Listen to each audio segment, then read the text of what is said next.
Namaste. I pray for you. The Yoga Sutras of Patanjali.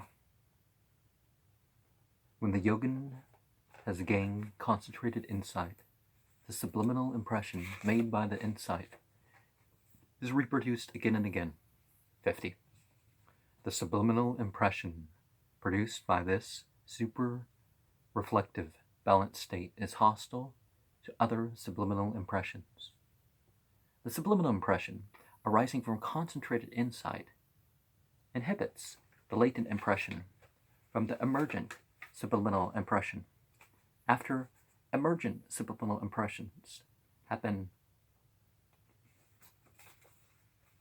repressed, the presented ideas arising from them do not occur. When presented ideas are restricted, concentration follows after. Then concentrated insight, after that subliminal impressions made from insight, thus latent impressions from subliminal impressions, are reproduced again and again.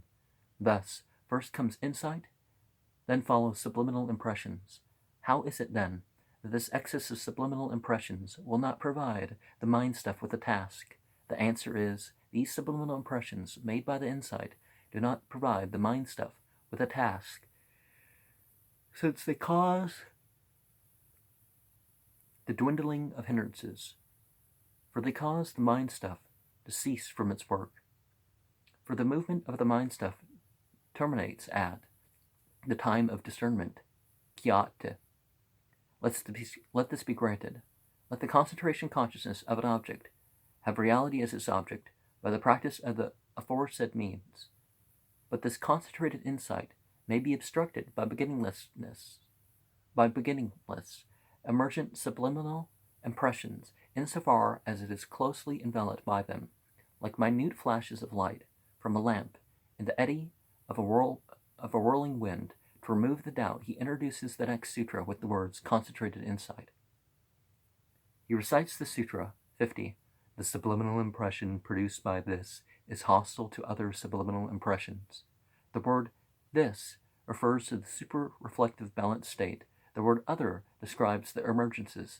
It is the nature of thoughts to incline to intended objects as they really are.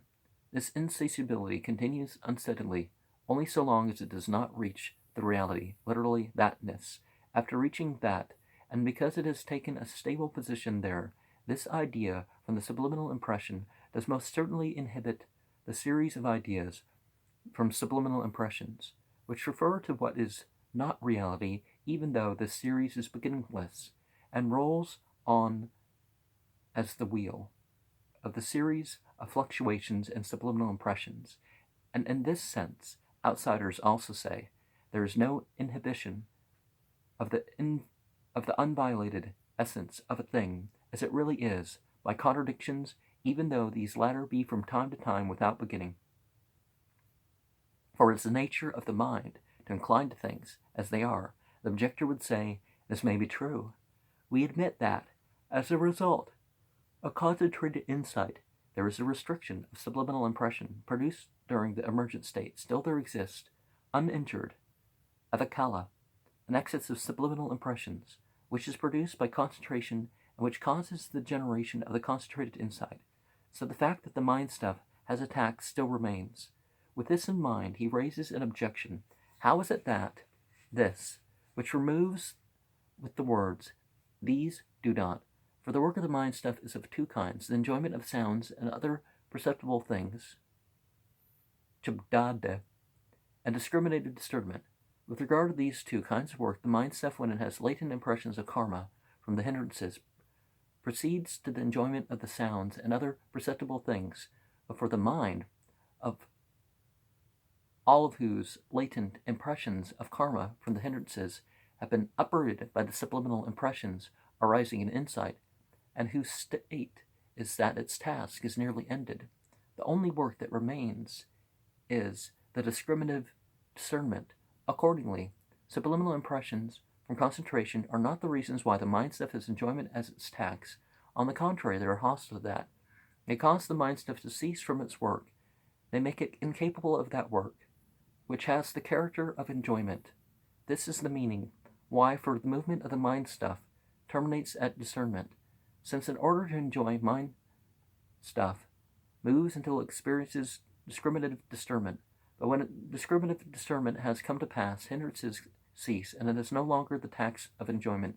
Consequently, the complete quiescence of the task of enjoyment is the purpose for which subliminal impressions from insight exist. It is this that has been stated here.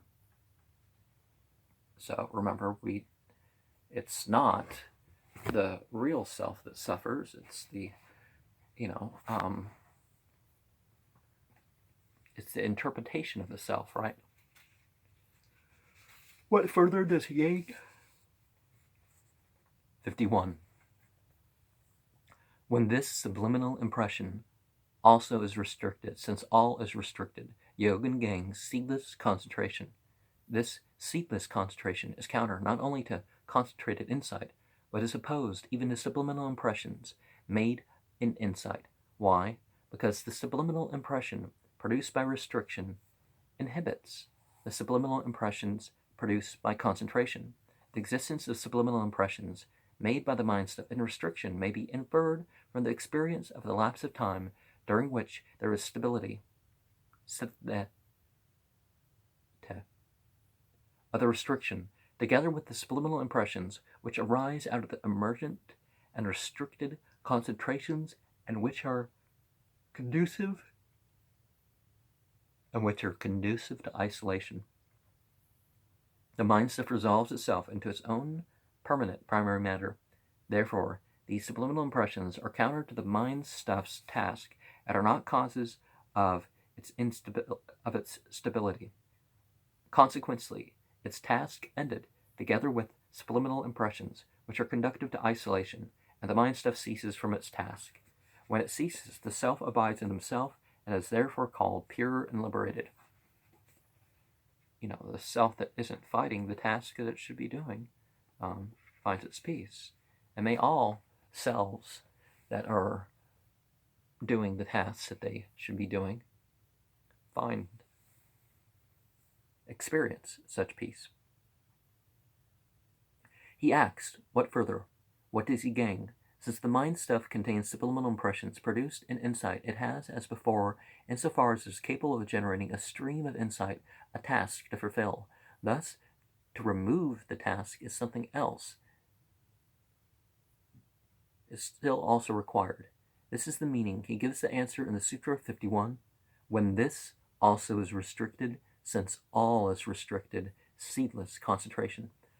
The higher passionlessness, which has the distinguishing characteristic, the undisturbed calm of perception, by an increase in subliminal impressions, restricts even the subliminal impressions made by insight, and not merely the insight itself.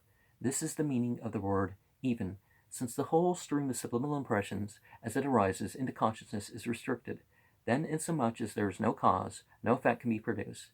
This same is seedless concentration. He explains the sutra in the words, this seedless concentration. This is seedless concentration arising out of higher passionlessness, which is counter to concentrated insight, and with which the help of itself as cause becomes not only counter to concentrated insight, but also contrary to subliminal impressions made by insight. It might be objected that a distinct idea, vijnana, produced by passionlessness,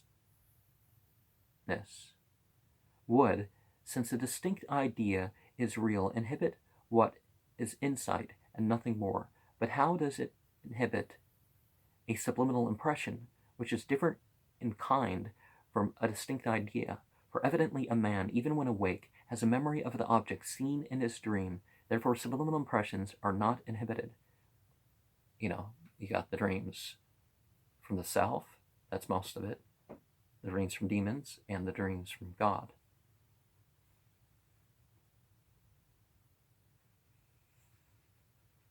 Therefore, subliminal impressions are not inhibited.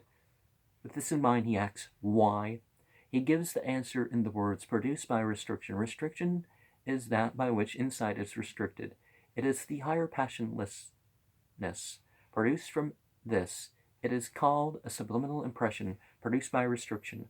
only by the subliminal impression produced by the higher passionlessness, when it has cultivated for a long time and uninterruptedly and with earnest attention, and not by a distinct idea, are the subliminal impressions of insight inhibited. This is the meaning. The objector continues. This may be so, but what is the source of valid ideas for the existence of subliminal impressions produced by restriction? It might be either perceived directly or inferred from memory its effect. And when all the mind stuff's fluctuations are restricted, the yogin has no perception nor yet memory, forasmuch in as so far as he has destroyed all fluctuations whatsoever, it is impossible for him to produce a memory.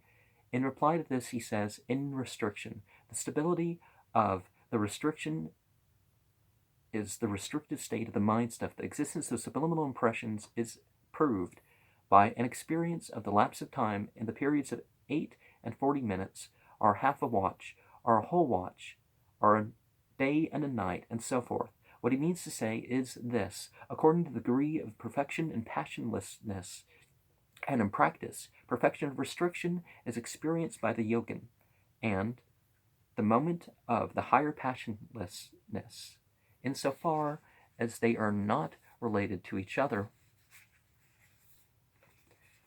in a fixed sequence, are not capable, insofar as they last for various periods of time, of producing the full excellence of restriction. So the point is that we must admit that there is a permanent accumulation of subliminal impressions produced by the accumulations of the various moments of passionlessness.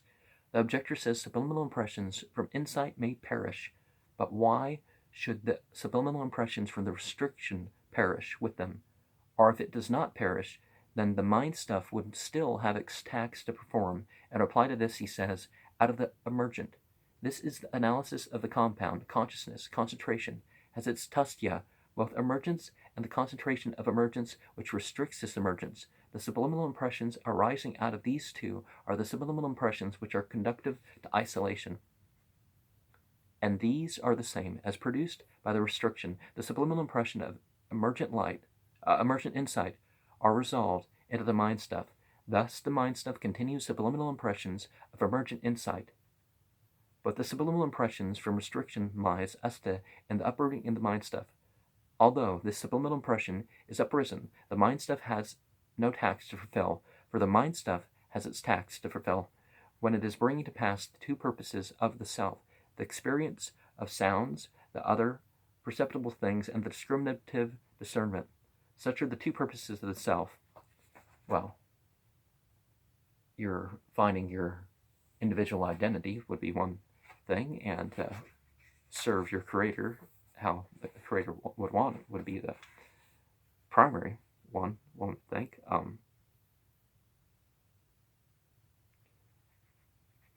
But when nothing is left but the subliminal impression of restriction, now the self is not assimilated by reflection.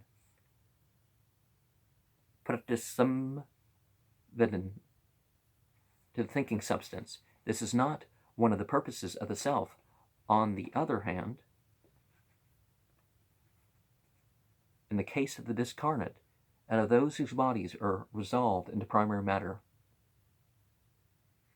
the clay beings, the mind stuff, not only insofar as is conductive to restriction, but also insofar as is pervaded, vasita, with hindrances, still it has its task to fulfill. With this in mind, he says, consequently, the rest is easy. The announcement, udetcha, and the definition, nirdetcha, of yoga, the characteristic mark of the fluctuation which exists for the sake of this yoga, the means of yoga and its subdivisions, these has been sketched in this book, a Patanjali's yoga treatise entitled Exposition of Samkhya Pravachana, the first book on concentration. We have reached an end. Vachas Patimitra, the clarification of the entities, Tattva Charadi by Patanjali. So we reach an end to that there, and book 2 will be attainment. And so how does your purpose find its distinction when you compare it to other people's purpose. Namaste. The prayer of me and you.